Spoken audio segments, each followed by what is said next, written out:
so cute ရင်းလိုက်တာနဲ့ကိုရဲ့မျက်နှာသားယူတစ်ဆင့်ဖြူဖွေးစီပြီးတော့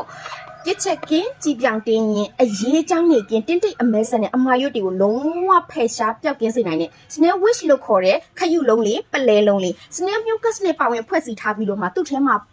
vitamin collagen mineral protein antioxidant စတဲ့မျက်နှာအသားကြီးအတွက်နုပြိုတင်းရင်းစေနိုင်တဲ့ပစ္စည်းတွေနဲ့ပဲဖွဲ့စည်းထားတာဖြစ်တယ်တဘူးကို4လ5လအကြိုက်လင်းလို့ရပြီးတော့မြန်မာငွေ9000ကျပ်ထင်းနဲ့အရွယ်တင်နုပြိုဖွေးဦးလှပမှုတွေကိုရရှိစေနိုင်တယ်ဝယ်မယ်ဆိုရင်အခုခရေကဝယ်ထားရောက်တာနဲ့ပစ္စည်းတွေကတစ်ခါဝင်ပြီးရင်နောက်ထပ်ရောက်ဖို့ရအတွက်လေလေးရှိအောင်မျှော်ရတဲ့အကောင်းဆုံးသော Korea brand မျက်နှာအသားရည်နုပြိုဆေးလေးလည်းဖြစ်တယ်ဒီတဘူးကိုခုနှစ်ခါဝယ်ထားမယ်ဆိုလို့ရှိရင်တော့စတာလှလေးတွေကိုပိုင်ဆိုင်စေနိုင်တယ် New Hair Shampoo နဲ့ Conditioner 1000တန်တတွဲလက်ဆောင်ပေးမှာဂျွန်လကုန်ထီပဲဖြစ်တဲ့အတွက်အများဆုံးဝယ်ကြမယ်နော်